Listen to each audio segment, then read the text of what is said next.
عبادت سے مراد کیا ہے؟ یہ ہے اصل بات کہ جہاں پر پانی مرتا ہے، ہمارا جو زوال ہوا ہے اور اس محلال ہمارے دینی تصورات محدود بھی ہو گئے، اور میں ایک اور لفظ استعمال کیا کرتا ہوں، ایک تو یہ کہ تصورات لمیٹڈ ہو گئے، محدود، ایک یہ کہ پرورٹڈ ہے، مسخ ہو گئے۔ وہ کیا ہے؟ عبادت کو صرف چند مراسم عبودیت تک محدود سمجھ لیا گیا۔ نماز، روزہ، حج، زکوٰۃ یہ عبادت ہے، اللہ اللہ خیر صلی اللہ۔ اور پرورشن اس میں کیا؟ یہ تو ہے لمیٹیشن، محدودیت۔ پرورشن کیا ہے؟ کہ یہ کرتے رہو پھر جو چاہو کرو۔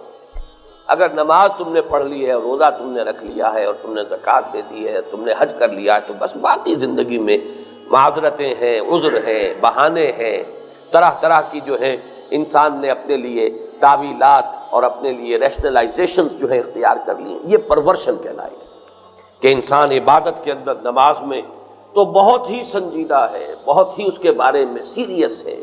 ذرا سا اختلاف ہو جائے کہ رفع یدین کسی نے کر لیا تو معلوم ہوا پتہ نہیں قیامت آ گئی، یہ کون ہے، کون ہماری مسجد میں گھس گیا ہے۔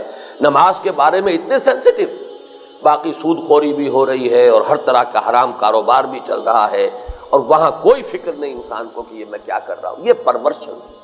تو یہ دو الفاظ نوٹ کیجئے کہ عبادت کے تصور میں ہمارے ہاں ایک طرف لمیٹیشن آ گئی کہ صرف چند مراسم عبودیت کو، جن کو عبادات کہا جا سکتا ہے، لیکن یہ کہ عبادت کے تصور کو ان عبادات تک محدود کر دینا، یہ ہے اس کی تحدید، لمیٹیشن۔ اور پھر یہ کہ اس کے اوپر تو اتنا زور، اس پر اتنی توجہ، اس میں اتنی سنجیدگی، اس کے بارے میں اتنی حساسیت کہ ذرا سا فرق و تفاوت جو ہے وہ بھی گوارا نہیں۔ گنتی کر کے 17 رکعتیں جو ہے وہ عشاء کی پڑھی جا رہی ہیں، اس میں وہ نوافل بھی جو ہے اتنے ہی اہم ہیں جتنے کہ فرائض ہیں، لیکن دوسری طرف دین کے بڑے بڑے احکام، حضرت مسیح علیہ السلام کے قول کے مطابق کہ تم مچھر چھانتے ہو اور سموچے اونٹ نگل جاتے ہو، یہ ہے در حقیقت پرورشن، یہ ہے دین کے تصور کا بس ہو جانا۔ اس میں اب تیسری بات آئے گی کہ پھر صحیح تصور کیا ہے۔ عبادت کا لفظ بنا ہے عبد سے، عبد کے معنی غلام، بندہ، سلیو، بانڈز مین۔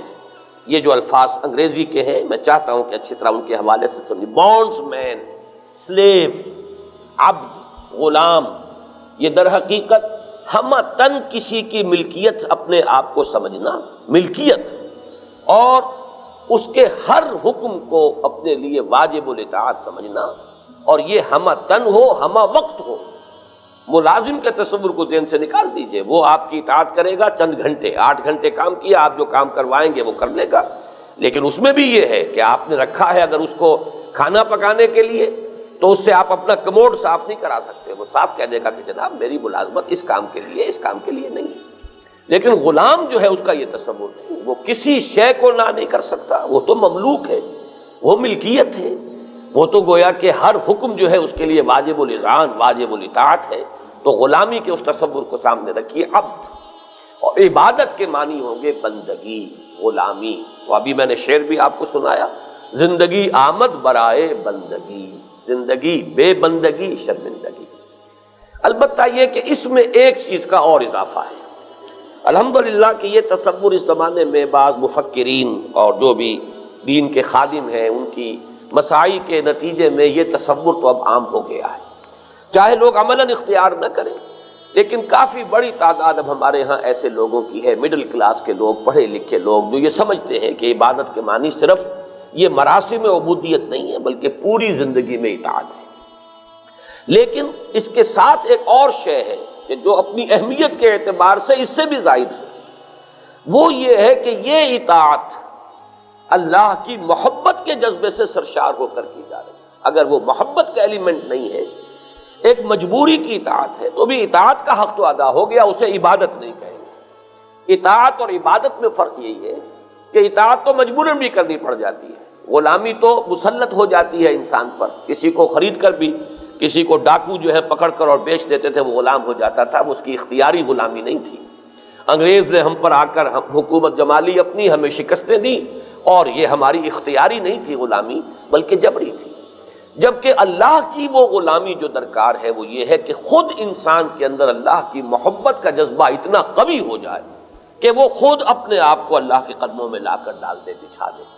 تو یہ در حقیقت روح عبادت ہے، محبت خداوندی، اور جسد عبادت ہے اطاعت خداوندی۔ ان دو چیزوں کو نوٹ کر لیجئے۔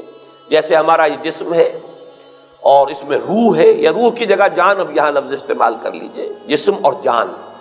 تو جسم جو ہے وہ تو بالکل بیکار ہے، جیسے جان نکل جائے گی آپ اس کو اٹھا کے جلد از جلد جو ہے وہ زمین کے حوالے کریں گے، اصل شے تو جان ہے جو اس کے اندر ہے۔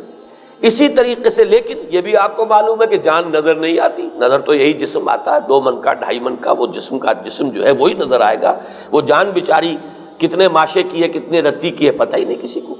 اس پہلو سے یہی نسبت بالکل صحیح ہے تناسب اور نسبت کے اعتبار سے کہ اصل جسد عبادت جو ہے وہ ہے اطاعت، اللہ کی اطاعت، اللہ کے رسول کی اطاعت، اطاعت کلی ہمہ وقتی بلا چنو چرا۔ لیکن اس کی روح، اس کی جان کیا ہے؟ وہ ہے محبت خدا۔ اگر یہ محبت نہیں ہے، شوق اگر تیرا نہ ہو میری نماز کا امام، میرا سجود بھی حجاب، میرا قیام بھی حجاب، یہ محبت جو ہے در حقیقت روح عبادت ہے۔ اسی کو حافظ ابن قیم اور امام ابن تیمیہ رحمہم اللہ نے اس کو ڈیفائن کیا ہے بہت خوبصورتی کے ساتھ۔ میری یہ کتاب تھی جو بہت عرصے سے اب نہیں چھپ رہی ہے، مطالبات دین، 3 تقریریں اس میں شامل ہوتی تھی، ان میں پہلا جو ہے اسی موضوع پر ہے، اس میں میں نے وہ سارے حوالے دیے ہوئے ہیں کہ امام ابن تیمیہ بھی فرماتے ہیں کہ عبادت مجموعہ ہے 2 چیزوں کا، اللہ کی محبت اور اللہ کی اطاعت۔ اور ان کے شاگرد رشید ہے حافظ ابن قیم، انہوں نے تو یوں سمجھیے کہ اس مضمون کو اپنے کلائمیکس پر پہنچا دیا، العبادت تجمع اصلین، عبادت 2 بنیادوں کو جمع کرتی ہے، 2 چیزیں ہیں کہ جن کو جمع کرنے سے عبادت وجود میں آتی ہے، غایت الحب مع غایت الذل والخضوع، حد درجے کی محبت اور حد درجے میں اللہ کے سامنے اپنے آپ کو بچھا دینا، اس کے سامنے عاجزی، تذلل، خضوع، جھک جانا ہی نہیں بچھ جانا، یہ اس کے لیے صحیح محاورہ ہوگا۔ تو غایت الحب مع غایت الذل والخضوع، یہ 2 چیزیں جب جمع ہو جائیں گی تو عبادت کا حق جو ہے وہ ادا ہوگا۔ اس میں تھوڑی سی بات اور عرض کر دوں کیونکہ نظر آ گیا یہ تو بڑا مشکل کام ہے، بہت ہی اس کے راستے میں موانع ہیں، رکاوٹیں ہیں، کون اس پوری ڈیفینیشن کے مطابق کون دعویٰ کر سکے گا کہ میں اللہ کا بندہ ہوں؟ تمہیں گویم مسلمانم بے لرزم کے دانم مشکلات لا الہ۔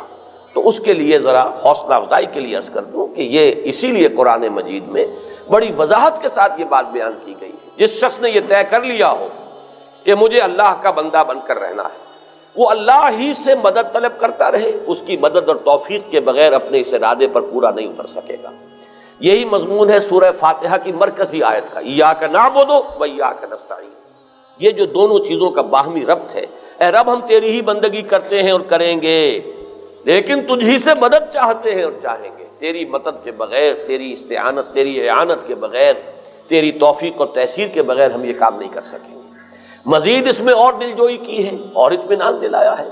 کسی وقت جذبات کی رو میں آ کر آدمی بہہ گیا، کسی وقت ماحول کا اثر اتنا پڑ گیا کہ آدمی جو ہے وہ کہیں گم ہو گیا اور اس سے گمشدگی میں اس سے کوئی غلط حرکت سرزد ہو گئی، تو ان دونوں حالتوں کے اندر فوراً توبہ کرے گا تو گویا کہ جو خطا ہوئی ہے وہ ایسے ہو جائے گی جیسے ہوئی ہی نہیں تھی۔ التائب من الذنب کمن لا ذنب لہ۔